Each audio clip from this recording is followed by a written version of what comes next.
Welcome back to another episode of the Casey Campbell podcast. Casey Campbell with you, of course. Pleased to be joined by Jacci Storey, the boys cross country coach at Jension High School. For people that don't know, that's on the west side of the state. Jacci, how are you? I'm doing fantastic. How are you doing? Doing well. So, pretty good season going on so far. Just kind of just going. How is the season going for you guys? The season is going really, really great. Right now, Jenison is the fastest team in school history, which is really great because when I came into Jenison about 8 years ago, that was not the case. We were last in the OK Black. We weren't even in the OK Red. And now at our last Jamboree, we were runners up against the number one team in the state. So they're doing really, really well.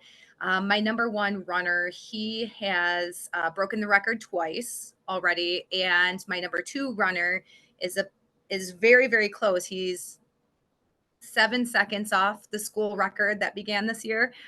So I have two very, very elite runners breaking school records, and the rest of the team is kind of following suit. They are doing things that they've never done before, running at speeds they've never done before. But the way that we kind of approach things, I would say, is also different than many other schools too. So um, we can dive into that if you Yeah, want. yeah, for Yeah. sure. Okay. A few years ago, during COVID, they tell us we can't be with our teams. Um, Track seasons canceled, and that's my life. I love working with athletes. I love training, and it was a very odd time. So I decided that that's what I wanted to do for the rest of my life, is just work with athletes. So I got into a sports psychology program, and I ended up with my master's degree in sports psychology. Resigned from teaching as soon as I got my degree in sports psychology, started my own business, and now inside cross country, we take time to practice our mental strength every day, whether it's visualization, relaxation, goal setting. And I set up like the steps to success, positive self talk, all of those things that make an athlete who they are and enjoy the sport, have fun with it. And what I always tell them is you can run as much as you want and you can weight train as much as you want. But if your mind's not in it, it doesn't matter. It Yeah, doesn't matter how much training you do. So we make a purpose to really practice our self-care and our mental strength when it comes to competition and our overall well-being. And that's really our main focus. And I find that there's more people talking about it and there's more teams talking about it, yeah, which is really, really great. I'm on the executive board for MITCA, where I present to a lot of Michigan coaches, and there's more of them asking questions like, how do I do this with my team, or my athlete is so nervous that they can't even get to the start line, what do I do? And so I just help them on like getting them to understand what is happening in the athlete's mind, so then they can use the strategies to get them to that start line. My team is very confident, cool, collected. They spend a lot of time working with each other, supporting each other, which is huge. We practice vulnerability, which also creates that cohesiveness within a team.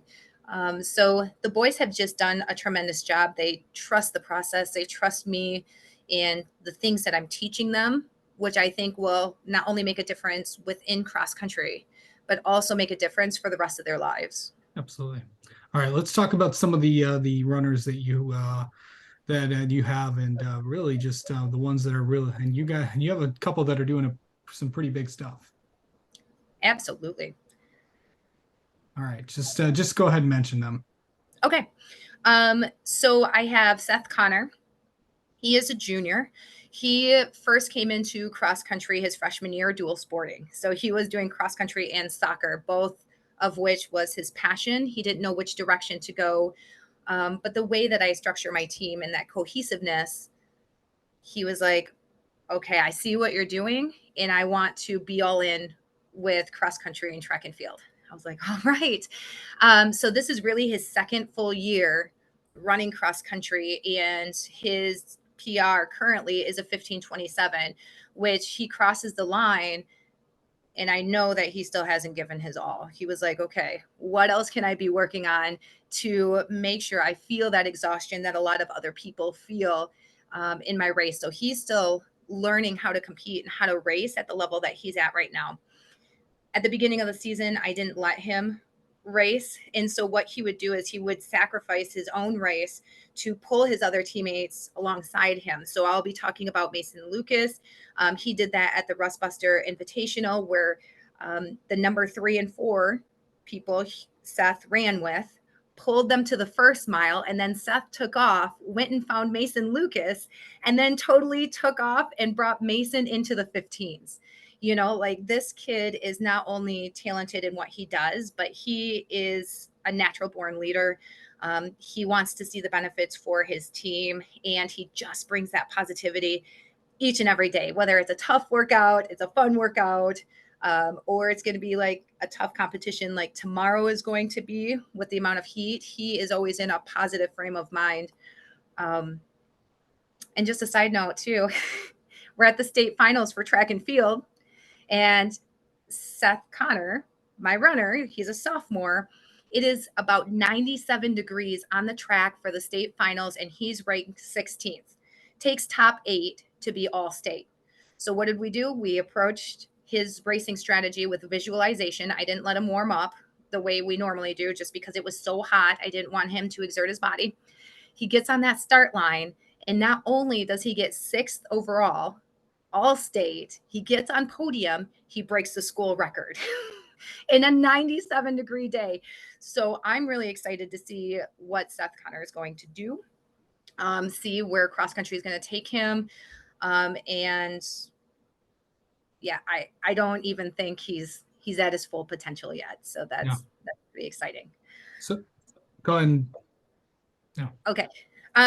My number 2 is Mason Lucas. We're still working on his race strategy as well. Very consistent, running about 15:45. Last competition, he ran 15:49. The school record when the boys came in to cross country in 2023, the record was 15:38. So, I mean, he is like right there. He is right there at the school record as well. And he's also a junior. So these boys, they're not even seniors. I'm not losing them. They're juniors. And so I think the real test and the real pull is going to be at the Portage Invite, where we're competing against the best of the best in D1. And he's actually going to have people to run with. Sometime these last few races, Seth has pulled away to start working on his own race, and Mason has been running by himself, which is fine. You know, it's very important that he feels the pace and what that looks like. But I'll be very curious to see those time drops that happen at Portage when he's competing with people who are around his time. I think it's going to be really exciting, and I think they're going to be a force to reckon with when it comes to not only the D1 regional, but the D1 state finals and getting into all state. Yeah, for sure. Really. And then just, obviously those two have really kind of, impacted the program, but obviously the others, in your program as well, the other part of the varsity team. And obviously there's and of course you got all your other JV runners, but, kind of just complete the varsity team. Who are some other names that we could potentially see up there? Absolutely. So we have Matthew Schwartz, who has been running cross country since his freshman year. He is now a junior. He has really dropped an incredible amount of time since even last year. And he's in between number 3 and number 4, but he dropped about 30 seconds in the last competition because he's realizing he's good enough to do that. He's good enough to run a 16:18. So now he's believing that he's good enough to start getting into the 15s, which has just been incredible to see. And again, he's a junior. So again, that's very, very exciting. So he's going to continue to push the pace. And the person that's right there with him is Parker Sterlecki. Parker Sterlecki was another dual sporter for a long time. He didn't do cross country last year because he wanted to see what it would be like to be in soccer full time.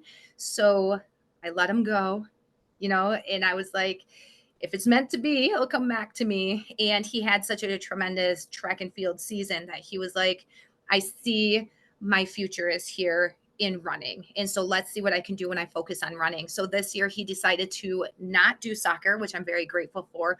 And he's right there with Matthew. He's running, a 16, 18. He's right there with him. He was very sick on Saturday with the first mile. He thinks like he ate or drank something that was not good right before the race. Right. And so even with him being sick during the race, like vomiting, kind of sick, still he got in 16:29. And so it's just very, very exciting. They are excelling.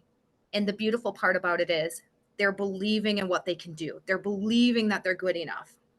Dom Otto, number 5, he broke into the 16s. He put in a crazy amount of miles this year, and now he's just learning to trust his body.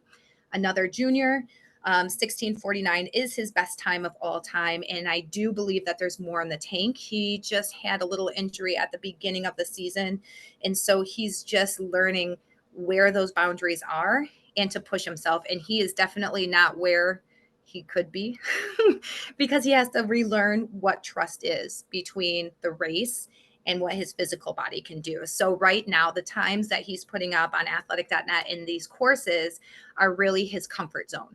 And the way that I coach, we go outside our comfort zone. So I'm excited to see when he's ready to really push that envelope, he's going to go. My numbers 6, 7, and 8 are all very close together. So I have Andrew Wangler, who is running a 17:24, very consistent. And usually I tell them when they're consistent, we're going to be looking for that time drop. We have Miles Hendel, who is, Andrew is also a junior. Yeah. And then we have Miles Hendel, who is a 10th grader, and he's running a 17:21. And he's been very consistent. So he's like 17:21, 17:23. So he's holding still in those areas, but he loves Portage. So I think Portage is going to be that breakthrough. And then we have Caleb Storey, who is also a sophomore. He's a dual sporter. He's doing water polo plus cross country. And he just had a 1.5-minute time drop and ran a 17:21. So a lot of my kids are right in there. They're fighting for that, number 6, 7, 8 spot. And it's just been incredible. It is all about connection and what can we do for our team, and in what ways can we push ourselves to be our very best, not only within our community, but also how can we be the best against the state.